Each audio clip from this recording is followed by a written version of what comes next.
Lo-fi guitar stands for low fidelity guitar.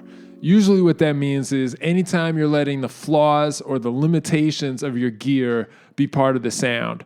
Sometimes it can also mean any sound that is just sort of glitchy and weird on purpose. Either way, in this video, I'm going to show you what I think are the 5 best ways to get started with lo-fi. Usually on my YouTube channel, when I'm talking about a pedal, I'm talking about ways you can push it or attack it until it gives you a lo-fi result, even if it's like a normal pedal. But that's not really what I'm going to do in this video. In this video, I'm talking about pedals that just give it to you. All of them specialize in the beauty of lo-fi. And for starters, I'm going to talk about the Lo-Fi Junkie from ZVEX. As far as I know, this was the first pedal to declare itself lo-fi, and it's remained a classic for a reason. What it's doing is it's giving you a blend between compression and vibrato, but I think if you just want to go straight to the heart of lo-fi paradise, you got to put the blend completely on the vibrato side.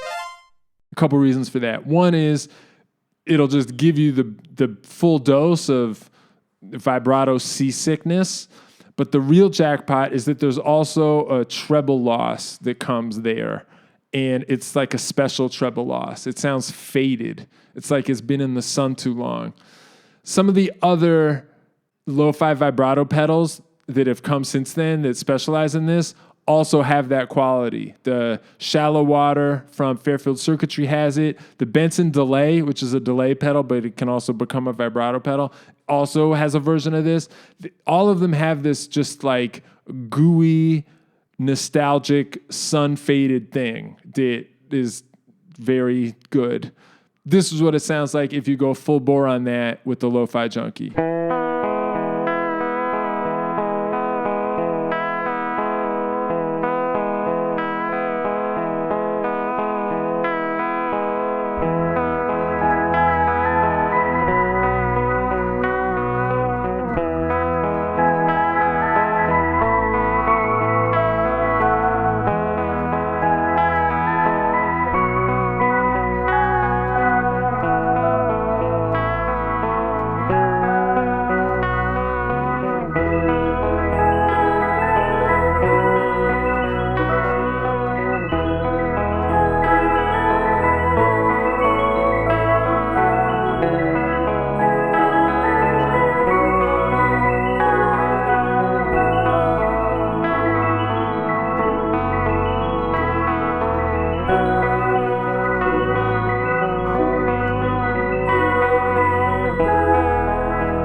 By the way, if you want to buy any of the gear in this video, I have affiliate links you can use to make the purchase, which will give me a small commission. I'll put the affiliate links in the video description.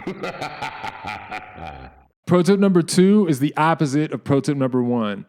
Instead of going for this beautiful sort of analog sun-faded thing, we're going to go for this digital, ultra bright, artificially snappy quality, which can also sound lo-fi. It's just lo-fi in the other direction. My favorite way to get this is to use a pitch shifter and then put your mix on 100% wet. So you're not using it to harmonize or anything. You're just replacing your sound with the pitch shifted version of your sound. And I find the sweet spot to be pitch shifting up like 5, 6, or 7 half steps. In this example, I'm using the Alexander Fever pitch as my pitch shifter. That's a powerful pitch shifter, but I'm like using a fraction of its power. All I'm doing is taking my signal and pitch shifting it up a perfect fifth, 7 half steps.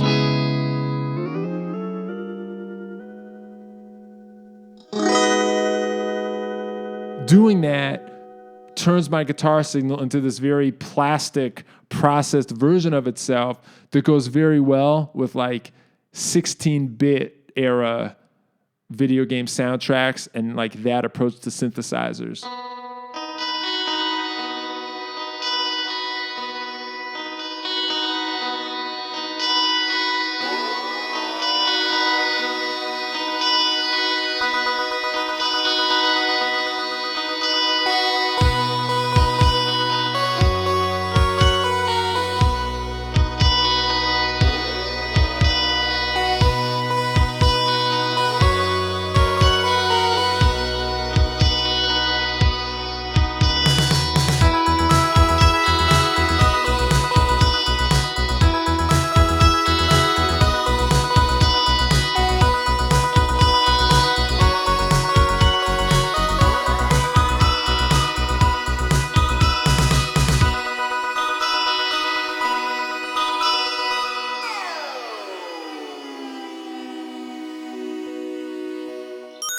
in my opinion, the original lo-fi effect was fuzz.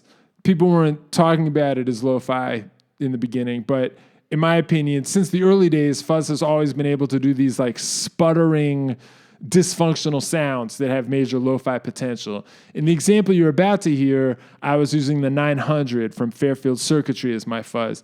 That thing has a bias knob that is crucial for getting it to sound lo-fi. It can also sound not lo-fi. It can also be just a ferocious fuzz that'll kill you, but the bias knob is like how you make it lo-fi.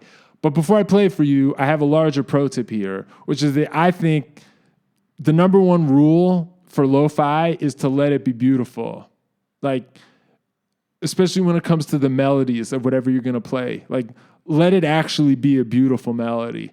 I think if you're gonna take this like harsh, messed up production style and then use it to play harsh, messed up material, that's like too much of the same thing. It's like putting a hat on a hat. But if you can start with something that sounds fucked up and then use it to play something that's like actually kind of heartbreaking, I think it's more powerful that way. Maybe that's like not how the rest of the world thinks about it, but that's my taste. So for what you're about to hear, I took a Mariah Carey song and rearranged it to be a 3-voice fugue for fuzz.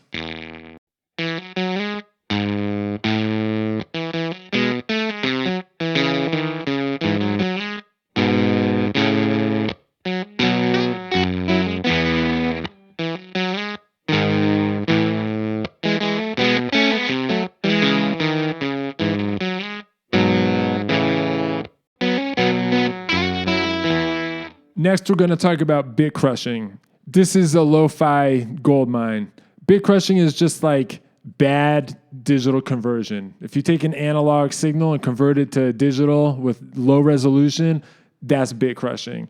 It's going to sound lo-fi in any context, but the bonus pro tip is to combine it with reverb. Reverb and bit crushing interact in this way that I think is like where the money is. Even if you run the reverb into the bit crusher, which is like, might seem like a no-no, that actually sounds great. In the example you're about to hear, I'm using the syntax error from Alexander pedals. This gives you bit crushing and reverb in one pedal. And the combination of those two things and the syntax error is truly one of my favorite sounds of all time. Another thing we're talking about is the lossy pedal from Chase Bliss. This also has reverb in it, and it's doing data compression, which is like a more sophisticated version of bit crushing. I have a whole separate video devoted to this. If you're curious about it, what you're about to hear is the syntax error.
For the last pro tip, we're going to talk about compressors. Some compressor pedals, if you push them to like their most extreme settings, can start to sound fake, and that fakeness can be usable in a lo-fi way. One of my favorite compressors that will do that is the Accountant from Fairfield Circuitry. Now, I have a whole separate video about compressors, and the Accountant is kind of like the star of that video. If you want to hear more about what it can do, both as a lo-fi thing and not as a lo-fi thing, you should just watch that video. In this video, what I'm about to do is use the Chroma console. The Chroma console might be overkill for this. This pedal has a lot of different lo-fi engines in it. You could probably recreate every pro tip in this video somehow just using the stuff in the Chroma console.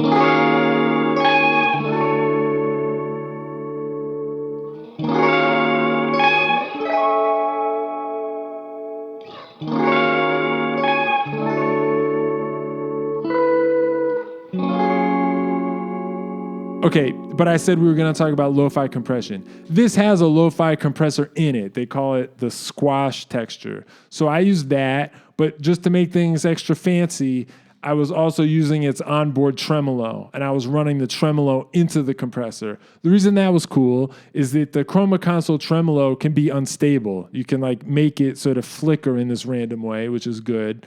But then also running the tremolo into the compressor, those changes in volume were like confusing to the compressor. And the result was this lo-fi dirt sound that I thought was pretty cool.